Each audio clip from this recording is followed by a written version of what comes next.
Nous sommes présentement dans le quartier des spectacles à Montréal afin de participer au festival Montréal en Lumière qui est présent pour sa 17e édition cette année. Ce festival accueille plus d'1 million de visiteurs à chaque année pour participer à plus de 200 activités gratuites.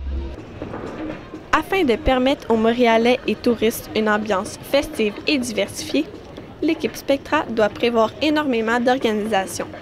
Ils nous offrent une programmation large munie d'activités extérieures gratuites qui augmenteront le taux de participation qui a déjà atteint 1 300 000 festivaliers.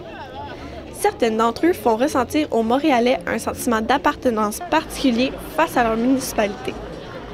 La Nuit blanche est l'une des plus populaires et c'est en partie grâce aux 200 activités gratuites que l'équipe Spectra a organisées.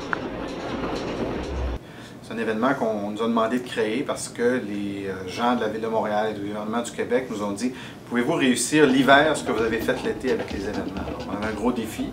On ne sait jamais quelle température on va avoir à Montréal en hiver. Il peut faire plus 10 et pleuvoir, comme il peut faire moins 30 et on se les gèle.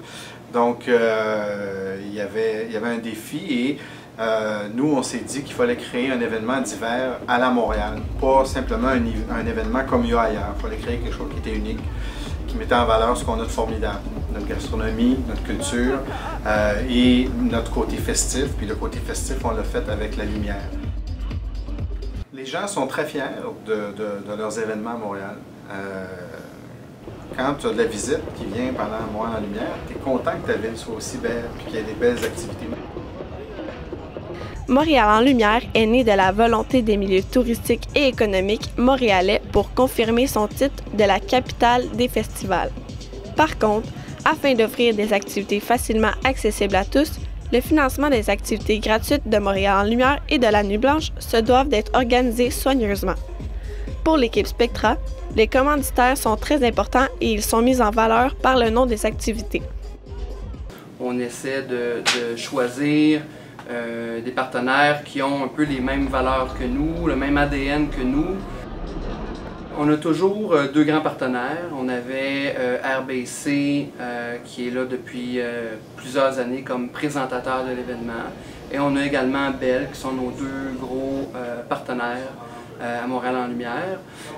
Et on a une série de commanditaires officiels également qui se joignent à la fête et qui nous aident à financer les événements gratuits.